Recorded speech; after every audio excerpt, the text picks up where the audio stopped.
Okay, my sequential but somewhat interrupted 13th day on Better Critical Thinking in 30 Days. So this is day 13, and the subject today is don't be fooled by the words people use. Look underneath words to unspoken realities. We tend to have very little understanding of the role that words play in how we experience reality. From the beginning of life, we are immersed in words, language, and ideas.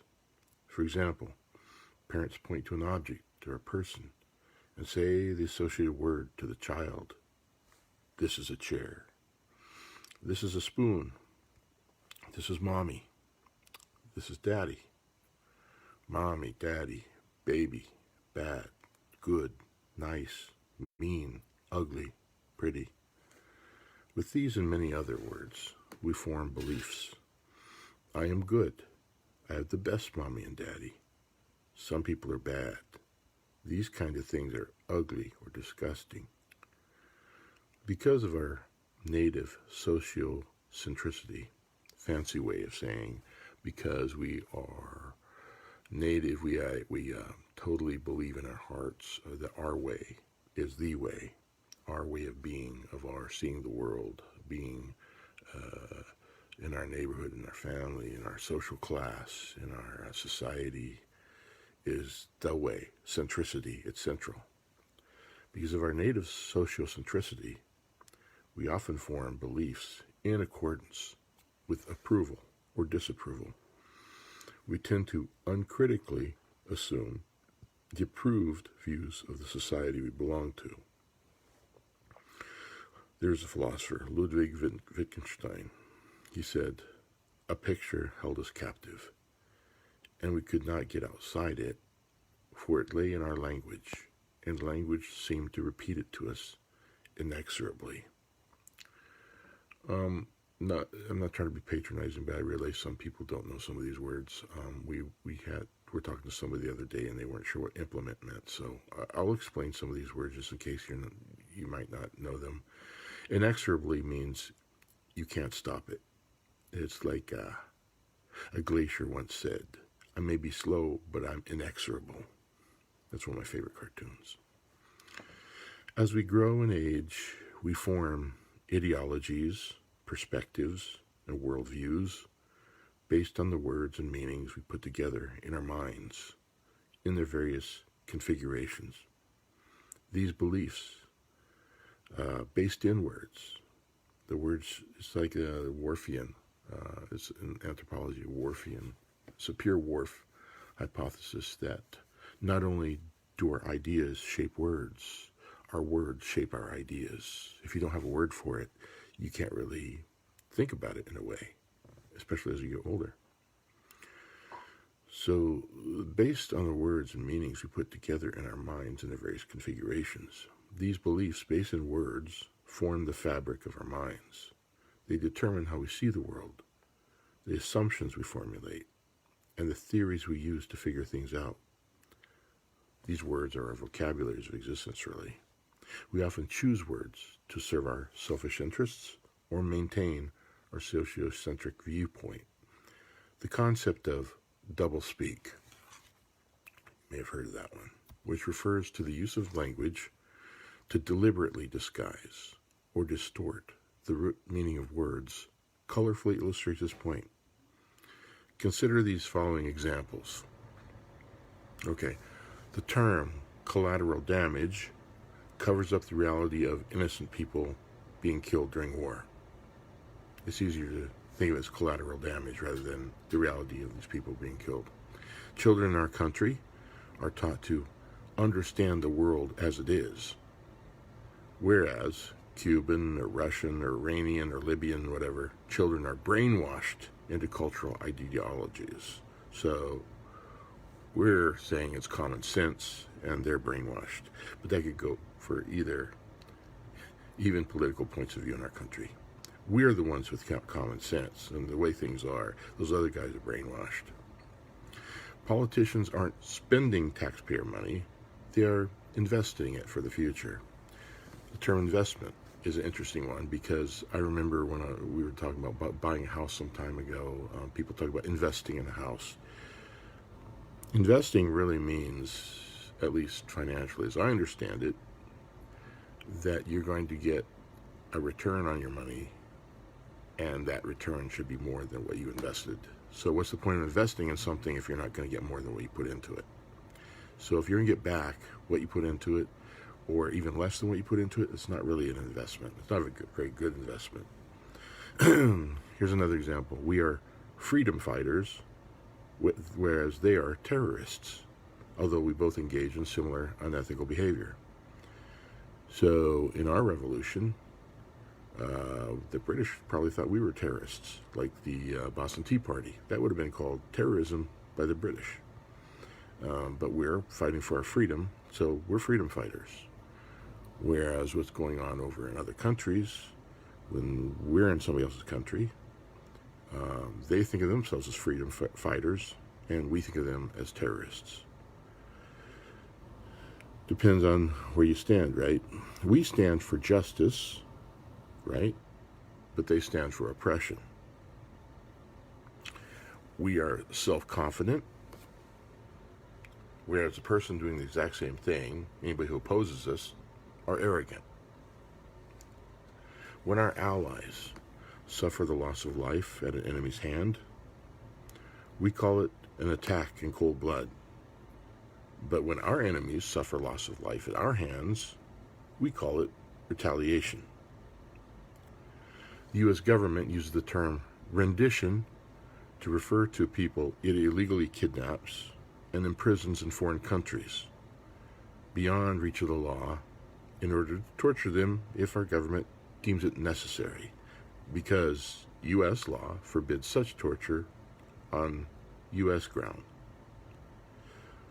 We call farm animals livestock, rather than, for instance, animals we kill to eat, or actually raised to kill to eat, because if you hunt, that animal's been free up to that point when you kill it and eat it. That animal's lives free. But animals we keep as prisoners, and in fact, I think some native languages, I think Meskwaki, for example, they term livestock captives. We use the terms meat and steak and poultry rather than dead animal meat. Imagine ordering some dead animal flesh at a restaurant. I love meat. Don't make a mistake. I eat it. Consider as well the following verbal disguises. We sometimes say, I love you, when our behavior implies, you'll do until someone better comes along. We sometimes say, I need my freedom, when our behavior implies, I don't want to accept responsibility for my own children. We sometimes say, no one's perfect, when our behavior implies, I am obscuring much more than occasional peccadillos. A peccadillo is like going out and having an affair, playing around. Fancy way of saying that. I've noticed, as an aside, when I was a kid in the 60s and 70s, there were a lot of words we use that I don't hear anymore, hardly. I grew up with the words, so they're familiar to me. But I guess that's how language has changed too, right? So that's another part of it. I hear words and stuff the younger people use that I don't know what they are yet. I'd go to the Urban Dictionary to learn what some of these words are. But languages change. We sometimes say, I need more love, when our behavior really implies, I need more sex. We sometimes say, she is a loose woman, when her behavior simply implies, she's exploring her sexuality in non-conventional ways. Now, this is an example of that, too. In college, some girl you like, if you're having relations with her and stuff, then that's okay. But if she refuses you, then you start calling her out negative words like, oh, she's a whore, or whatever like that. What? Same person. Or how come a man can go around and sleep with all kinds of people, but you don't call him a man whore, do you? So, these words. Sometimes we say, I just like foods that taste good, when our behavior implies, I'm addicted to unhealthy foods, guilty. We sometimes say, I'm trying to save money, when our behavior implies, I'm addicted to shopping. I know it's a lot. I've seen it. I mean, it happens where somebody goes out, oh, look, I bought all this stuff and I saved so much money buying it. Well, you would save more money by not buying it. The words we choose determine how we think of, air quote, reality. If you don't go along with the unreasonable thinking of your colleagues, your friends, the people you're around, for instance, you might be considered uncooperative. To cooperate, according to this logic, means accepting the thinking of the group, however irrational. Groupthink, group mind. We see that today. You have to think, or you're in name only, whatever you are, right? Consider the use of waterboarding, which has been used by the U.S. government to torture people considered enemies. Waterboarding, which sounds like something fun you might want to do with the surfboard in the ocean, is actually a label for the act of pouring water into a person's face while he was lying on his back to take him to the brink of drowning, and doing this repeatedly. By using a term like waterboarding, we can obscure the fact that we are torturing people. The torture is camouflaged and minimized. We can foster a positive image of ourselves and hide the gruesome reality. In brief, your behavior comes predominantly from your conceptualizations of reality and how you see yourself relating to those realities through your conceptualizations. Let's say that in a different way. So what you think of as real comes from how you think of reality, right? And how you think of yourself in that reality, that worldview, that model of the universe that you have of how things are. These conceptualizations are deeply connected to the words you choose. Critical thinkers are meticulous in their word choice, very picky. If they say, I love you, you can really and readily see love is implicit in their actions. Actions speak louder than words. If someone loves you, are they acting like they love you? Or are they just saying it? If they say, I am trying to live the examined life, and that comes from Socrates, the unexamined life is not worth living. The life that you don't think about, you just go through life like a zombie or just automatically like a robot, that's an unexamined life. If you don't think about everything, take a moment, sometimes half an hour in the morning on the toilet, whenever you can get a moment to yourself in the shower to think about things, about deeper things. That's the examined life. If they say I'm trying to live the examined life, you can see them living more and more rationally over time. Critical thinkers try to mirror or conceptualize in their minds what is truly happening. They try to use the words that capture what is truly happening. They command their behavior through the words they choose. For example, I am in charge of my life. I make the decisions that determine my future. I am the captain of my ship. They recognize that self-deception often causes them to conceptualize things in ways that serve their interests rather than the truth. That's what the rationalization is, right? You find some way to make an excuse for yourself that what you want to do by saying, well, that's what you do, or that's common sense, or da-da-da-da-da. No. Be clear, at least to yourself. You're rationalizing for what you want to do. You want to do that, so you're going to make excuses for it. That's all it is. Human doesn't mean you're evil. It means you're human, but it does mean you're not really being rational. You're not being critical about it. So, be on the lookout for the misuse of words. Notice when others use words to favor their interests or advantage. And notice when people use the things, same words over and over, to kind of, through repetition, beat through your consciousness concept they want to get into your head. If you hear a word over and over and over and over again, think about what words you've heard over and over and over again, especially the talking heads on TV. whatever channel you hear over and over, they're trying to change your thinking. Notice when people use words in ways that don't really fit what's truly happening.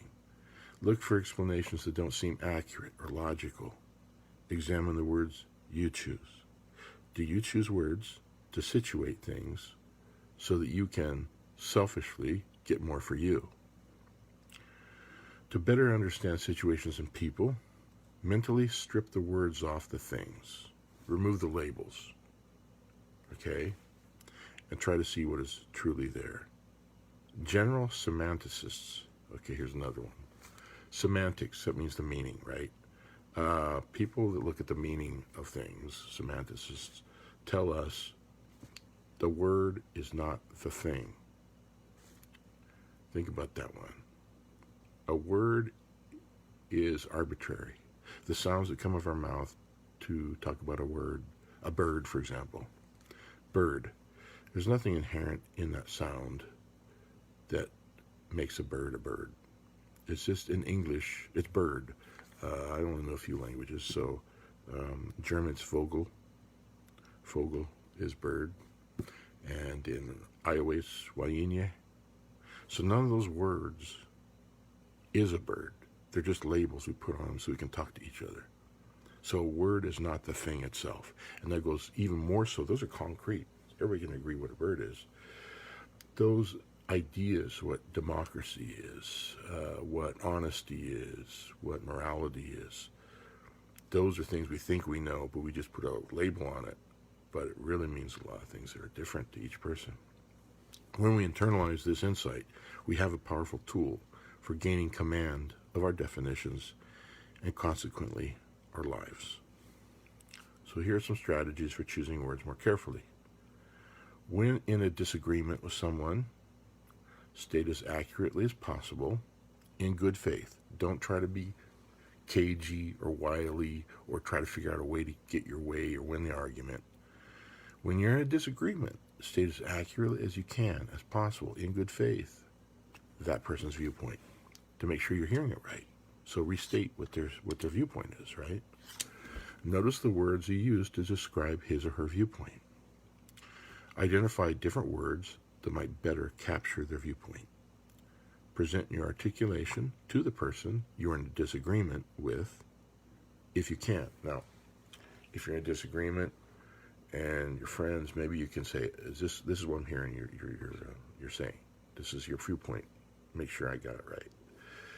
But sometimes it's important, even if it's somebody you don't agree with, whether it's politics or whatever, just in your mind to state it in a way of what you think they really, really mean, what their viewpoint is. Ask whether your words adequately capture that person's viewpoint. If not, re-articulate your viewpoint until the other person is satisfied.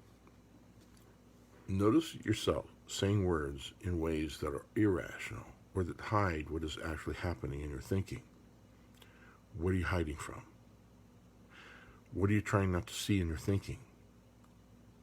What are you trying not to face about something in your life? For instance, people who feel trapped in their work situation often use language that in essence keeps them trapped. Instead of using words that trap you, use words that free you. Instead of saying, there's nothing I can do to change my situation, say rather, there's something I can do to change my situation. I just need to figure out what that is and start moving in that direction. The first way of traps you. There's nothing I can do. The second sets you free. I'm stuck right now, but I'm going to figure out a way to get out of this. Notice the way others use words. Notice when they use words in ways not reasonably justifiable in context.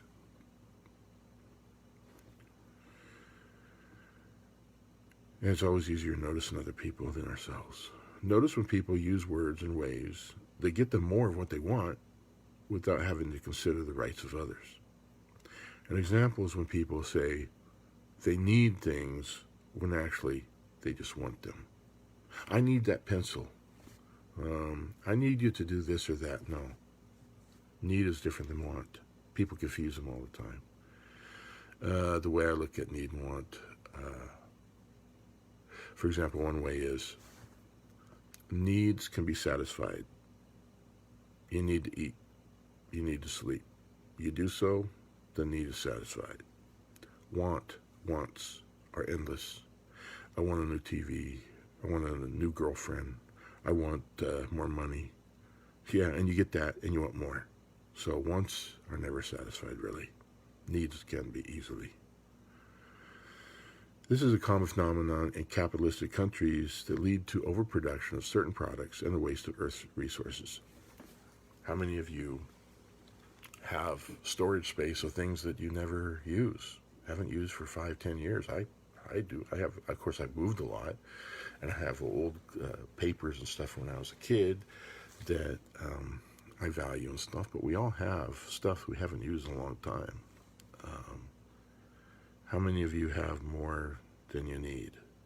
I mean, how many phones can you really use at one time? If you have one, maybe a spare one, understandable, but you have a dozen phones, something else is going on there other than need. Notice when people use words in demeaning ways. For instance, for more than 100 years, homophobic people have used derogatory terms, words, and expressions in referring to homosexuals, such as queer, homo, that way, a bit funny, a friend of Dorothy, and so on. I never heard that one, a friend of Dorothy? Never heard that one. These words then hold them hostage, defining their perspectives on homosexuality, and then sometimes leading to hate crimes or unethical behavior. When in a disagreement with someone, instead of giving your interpretation, your conceptualization of the situation, just state the facts. Instead of saying, you always do X, and you never do Y, say, this is what I see happening in this situation. Here are the facts. Do you agree with the facts as I've stated them? What is the most reasonable way to interpret these facts? For example, let's look at the economic numbers. Jobs increased. It's a point of contention right now. What are the numbers? The numbers are how many jobs there are, how much that is increased. Those are strict numbers. Those are facts, right? The interpretation of those facts are that those are good jobs, that they are jobs that pay enough for people to live by. Those are our interpretations. There are facts underneath that you could get at, but that surface of facts, jobs have increased, percent, blah, blah, blah, is then interpreted by whichever side you're on as, oh, that's a good thing, people are doing really great, versus people who are like, did one of those jobs and I have to work 2 or 3 of them in order to pay my rent. So the interpretation, facts versus interpretation. Be open to the possibility that you are misrepresenting the facts as you go through this exercise, especially if your ego is involved. And that's another thing. Some of these issues, it's interesting. If you have something, a dog in the fight, right? So let's say religion is a big part of your life, and you're arguing about prayer in school or whatever. So your ego will have been engaged.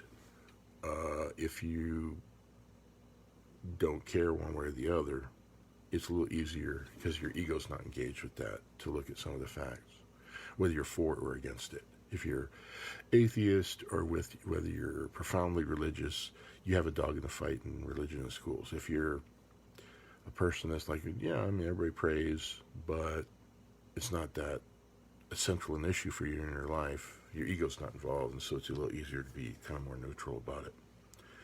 Try to become keenly aware of your word choice. Make every word you say represent the truth or the situation as well as possible. Notice how few people have this level of command of their words and therefore their thoughts and the quality of their life. And that's the end of this, but I will say, in Hawaii, I remember there was a saying that in the word there is life and in the word there is death. And there's a lot of deep meanings to that. They call it kaona, which are levels of meaning. But realize words, as much as you use words, words use you. Yours and others. They shape what you think. And so think about what words mean and what the shadings are. The denotation of a word is the dictionary kind of interpretation, the dictionary definition. And the connotation is the hidden meaning of a word.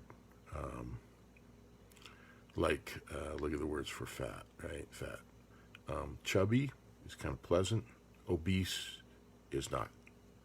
So think what the denotations, connotations, what a word means.